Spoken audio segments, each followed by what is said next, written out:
Hey, I'm just as shocked as you are. 2013 is already in the history books. Now we've got another brand new year. What's everybody doing at this time? Making resolutions. The biggest change I keep hearing about, how people want to invest their hard-earned money in this new stop, then start feature in Chryslers, BMWs, Fords. If you haven't heard about it, when you're sitting at a stoplight, as long as your foot is on the brake, your car engine is off. The moment you remove your foot, the car engine's ready to go. Do we really need this? Are you saving gas? Or is it just feeding our laziness? We got to get on the phone with Big Al. He's the auto talker that's going to tune us up. Hey, what are you doing, buddy? Well, I was just sitting here looking at all these 2014 cars, and I noticed something that Chevy was doing, and I thought, I just got to talk to Big Al and find out what the story is.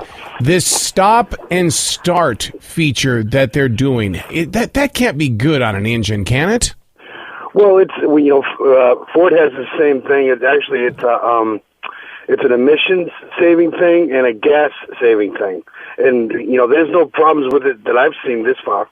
Only because remember when you were growing up, your dad always said that you're going to be wasting gas if you stop and start the car. You got to keep it running at all times. Well, that's true, but when you start a car up, you actually turning the key and it's feeding fuel in. The car is actually already running. It works off the foot pedal. When you push on it, it starts the car back up again. It's not like starting up with the starter. It's just reigniting the engine. So is it an electric car then? No, it's not. It's not an electric car. It's a combustion engine. I get it. Hey, what else is going on with the new 2014 models? Ford's got to be doing something over there, and the reason why is because everybody keeps saying that Ford is setting the standard. What's blowing you away? The gas mileage on cars. I mean, you can get, when you say Mustang, you think, well, Mustang, I'm not going to get any good gas mileage, but you can get 31 miles to the gallon out of a V6 Mustang without taking away the horsepower, which is, by the way, 305 horsepower. And that's the stuff that, that's what when you have a man's car, you got to have some giddy up and go. You got to have some power. Well, it's a man's car, a woman's car. You still have to have power to be able to move the car along and to, obviously yield into the roadway safely. Sorry, I didn't mean to sound like a chauvinistic pig, but you brought it up now. You said a woman's car, too. So you're telling me that women are buying a lot of Mustangs, too? I saw quite a few Mustangs. I bet you if I had 20 customers, 16 of them would be women, because they like the feeling of the car. They know that the horsepower, the looks, the free spirit. Heck, the first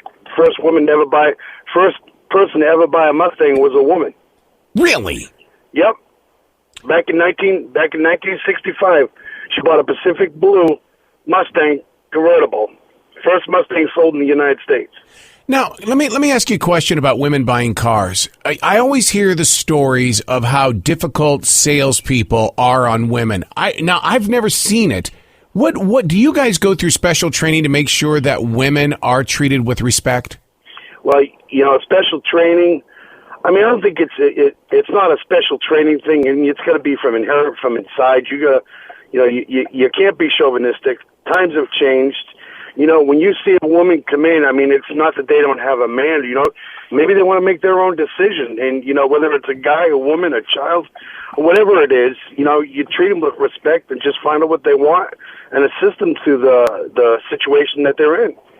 Now, with New Year's Eve right around the corner, what would be a good New Year's resolution for car buyers? Actually, I'm going to go beyond car buying. For people who have the car and they want to make sure that 2014 is not the year where they have to replace the car. So what is a resolution that somebody could do? Maintain your car. But I don't understand what that means. I mean, what, just change the oil? There's got to be more than just that. Well, we've talked about it before. Stay on your maintenance on your car. Everybody is, how many times you heard somebody say, I'm going to lose some weight, I'm going to stop smoking, I'm going to stop drinking, and about 120, their resolution is completely blown.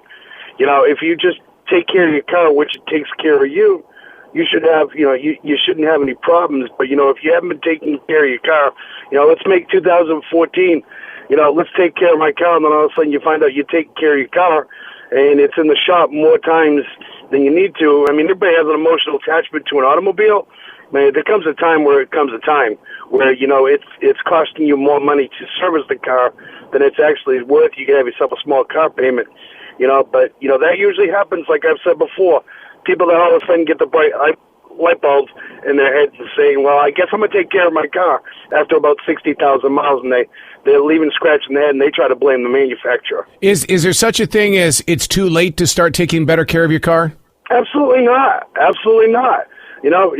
You can, a car is, kind of like a child. It's going to act the way you bring it up. Now, you can always do a little bit of rehabilitation, but you have to be able to inspect what you expect at the same point. You're only going to get out of it what you put into it. I get a lot of these old Mustangs that I buy, and I put them back together, and I see how people treated them. It takes a little time to replace that bolt or that rear end or that wheel or a transmission. But, once you get them up to par, it's going to cost you a little bit of money, but you'll have the car the manufacturer put out. Now, is there anything such as car insurance in the way of like you would have dental insurance or you would have medical insurance? Is there anything or any dealers offering anything to where you can pay a certain amount of money per month, and then when you do go in there to have your car worked on, that insurance takes care of it? Yes, there is. There are extended warranties that you can put on these cars. I mean, right down to the key fob that is on your car, right down to the wheels, the tires. I mean, everything. You can just walk in and say, hey, look, I think I broke my rim up, and, the warranty company will put a claim, replace the rim, and, off you go at that point. There's definitely warranties to take care of people. I mean, it's kind of like health insurance. How many times do you use health insurance? You don't use it all the time. It costs you about $500 a month. But that one time that you use it, oh, my God. Thank God we had it, because that was $8,000 that I had to pay to just lay in the hospital bill to have somebody say, you got a cold. And wouldn't it be really cool if Obamacare actually took care of your car, too? Yeah, I'm not going to say much on that, but let's take care of people first. But, yeah, but that'd be nice if they had that out there. I mean, heck, they even offer insurance on pets. There's all kinds of insurance. If you go out there and look around, you get you get a warranty from a predatory lender. I mean, just expect what you're going to get. You're going to get absolutely nothing if it's nothing. Do your homework. Check it out.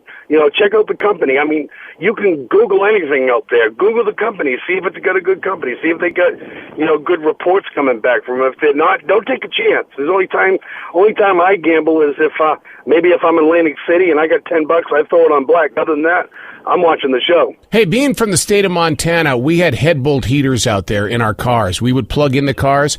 Yep. With as cold as this winter is proving to be, I know people are hopping in their cars and taking off right away. Doesn't that bring injury to the car? Yes, it does. You should start your car up when you hop in the car, and then do all your adjustments, get your seat set up, get your steering wheel set up, put your seatbelt on, and get yourself prepared. I mean, 30, 60 seconds, that should be more time enough to get your car warmed up. And what you're doing is you're just warming up the oil in the engine, right? You're warming up the engine. You're warming up the engine oil. You get your fuel lines moving. You get all the electricity moving in the car. And obviously, you're checking what the car is and how it's running. Now, is it true that if you hear some ticking in the very beginning of that, you're like an early sign that you've got some lifter problems? Yeah, that's usually due to the viscosity's broken down on the oil. And it's really heavy, sludgy, and you hadn't changed it properly. When you're during the wintertime, you should, try to run a little heavier oil in the car, but that goes right back down to servicing your automobile. You're the man, Big Al. Thank you so much for letting me give you a buzz out of the blue here, man. Not a problem, Al. It was always nice talking to you, and Happy New Year, buddy. Same to you, and we'll see you next week. All right, man. Bye-bye.